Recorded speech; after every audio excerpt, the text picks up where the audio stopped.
কংগ্ৰেছৰ কাৰ্যকৰ্তাসকল আৰু নেতাসকলৰ এতিয়া খুব এটা আতংকৰ পৰিৱেশ তেওঁলোকৰ মাজত। তেওঁলোকে গণতন্ত্ৰ আৰু যি প্ৰমূল্যবোধ সেইবিলাক গোটেই কথা পাহৰি গৈছে আজিৰ কংগ্ৰেছে। আৰু সেইকাৰণে এখন ৰাজ্যৰ এগৰাকী জনপ্ৰিয় মুখ্যমন্ত্ৰী তেখেতৰ ওপৰত এনেধৰণৰ বটল দলিওৱাৰ জৰিয়তে এটা আক্ৰমণ সংঘটিত কৰিছে। আৰু নিশ্চিতভাৱে বটলো দলিয়াব পাৰিলে হয়তো, শিলো দলিয়াব পাৰিলে হয়, গ্ৰেনেডো মাৰিব পাৰিলে হয়, কাৰণ কংগ্ৰেছৰ ওপৰত কোনো ভৰসা নাই। গতিকে সেইকাৰণে এইটো ঘটনাক আমি তীব্ৰ ধিক্কাৰ দিয়াৰ লগতে গোটেই ঘটনাটোৰ এটা শক্তিশালী তদন্ত বিচাৰিছোঁ। লগতে কংগ্ৰেছক সকীয়াও দিছোঁ ভৱিষ্যতৰ দিনত এনেধৰণৰ যাতে ঘটনা ক'তো সংঘটিত নকৰে। আৰু আজি সেইকাৰণে এই গোটেই কংগ্ৰেছৰ যি আক্ৰমণ মাননীয় মুখ্যমন্ত্ৰীৰ ওপৰত, তাৰ বিৰুদ্ধে ৰাজ্যজুৰি জিলাই জিলাই আজি প্ৰতিবাদী কাৰ্যসূচী ভাৰতীয় জনতা যুৱ মৰ্চা আয়োজন কৰিব। আচলতে কংগ্ৰেছ হতাশাত ভুগিছে। কংগ্ৰেছৰ বৰ্তমানৰ যি নেতৃত্ব, এই নেতৃত্বই কেতিয়াও তৃণমূলৰ ৰাজনীতি কৰা নাই। গতিকে উচতাই দি জোল খোৱা তেওঁলোকৰ যিটো মানসিকতা, এতিয়া 4জন কংগ্ৰেছী গ্ৰেপ্তাৰ কৰিছে বুলি শুনিছোঁ। এতিয়া তেওঁলোকে এইটো বটল নিজৰ মতে দলিওৱা নাই, তেওঁলোকক হয়তো কোনোবা নেতৃত্বই তেওঁলোকক নিৰ্দেশ দিছে আৰু সেই নিৰ্দেশনা তেওঁলোকে পালন কৰিছে। গতিকে এয়া ভাবুকি স্বৰূপ। আৰু মইতো ভাবোঁ এইটো ভাৰতীয় ন্যায় সংহিতাত আগত যি এটেম্প টু মাৰ্ডাৰ আগত যি ধাৰা আছিল, এতিয়া যি নতুন ধাৰা মই নাজানো কোনটো ধাৰা আছে, সেই ধাৰাৰ অধীনত গোচৰ ৰুজু হ'ব লাগে।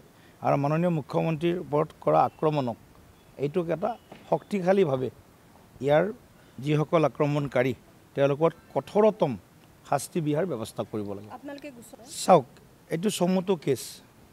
মুখ্যমন্ত্ৰীৰ সুৰক্ষাৰ দায়িত্বত তাত বিভিন্ন ধৰণৰ এজেঞ্চি জড়িত হৈ থাকে। গতিকে এইটো চকুৰ আগত ঘটা ঘটনা তেওঁলোকৰ।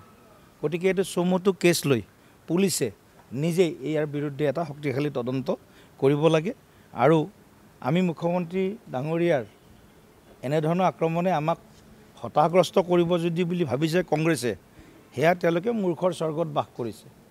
ডক্টৰ হিমন্ত বিশ্ব শৰ্মা ভাৰতবৰ্ষৰ জনপ্ৰিয় যিসকল ৰাজনীতিবিদ আছে বা ভাৰতবৰ্ষৰ যিমান মুখ্যমন্ত্ৰী আছে, তাৰ ভিতৰত অন্যতম এজন জনপ্ৰিয়, দক্ষ, ভৱিষ্যদৰ্শী আৰু ৰাইজৰ হৈ কাম কৰা এজন মুখ্যমন্ত্ৰী।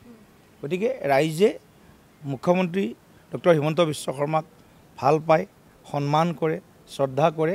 এই সন্মান কংগ্ৰেছে কাঢ়ি নিব খুজিলেও তেওঁলোকৰ যিবোৰ কূটকৌশল বা তেওঁলোকৰ যিবিলাক এজেণ্ডা, সেই এজেণ্ডাই কংগ্ৰেছ দলটোক ভৱিষ্যতৰ দিনত আৰু অধিক দুৰ্বল কৰিব। আৰু কংগ্ৰেছ দলটোৰ যিখিনি তেওঁলোকৰ শক্তি সামৰ্থ্য আছে, তাৰ ওপৰতো ৰাইজে হয়তো তাৰ পৰা আঁতৰি আহিব। নাই, এওঁলোক চাওঁ, লেফ্ট লিবাৰেল, চুডো ছেকুলাৰিষ্ট, কংগ্ৰেছ, এওঁলোকৰ ভাৱ ভাষা আৰু এওঁলোকৰ আচৰণ একেই। গতিকে মাওবাদী যি কাৰ্যকলাপ, আণ্ডাৰগ্ৰাউণ্ড মাওবাদী আছে, কিছুমান অভাৰগ্ৰাউণ্ড মাওবাদী আছে। গতিকে অভাৰগ্ৰাউণ্ড এওঁলোকে মাওবাদীৰ নিচিনা ব্যৱহাৰ নিশ্চয় কৰাটো পৰিলক্ষিত হৈছে। গতিকে এই কেছটো মই কৈছোঁ যে এটা দৃষ্টান্তমূলক এটা ষ্টাডি কেছ হ'ব লাগে। এনেকুৱা কোনো মুখ্যমন্ত্ৰী যি দলৰে মুখ্যমন্ত্ৰী নহওক, কাৰো অধিকাৰ নাই। বটল দলিয়াইছে, তেওঁলোকে কিজানি গ্ৰেনেডো দলিওৱাৰ কাৰণে প্লেন কৰিছিল, নোৱাৰিলে হয়তো। গতিকে এই ধৰণৰ এটা ভয়াৱহ আক্ৰমণ, পৰিকল্পিত আক্ৰমণ এইটো এনেকুৱা নহয় যে হঠাৎ কোনোবা এটা বটল দলিয়াই দিছে সুৰক্ষাৰ মাজতো। গতিকে পৰিকল্পিতভাৱে এওঁলোকে হয়তো ক'ৰবাত জংগী আন্দোলনৰো হয়তো তেওঁলোকে ট্ৰেইনিঙো তেওঁলোকে ক'ৰবাত কোনোবাই লৈ থৈছে। এই গোটেই কথাবিলাক অত্যন্ত থৰ' গোটেই কেছটো ষ্টাডি কৰি ইয়াৰ ওপৰত দৃষ্টান্তমূলক শাস্তি হ'ব লাগে।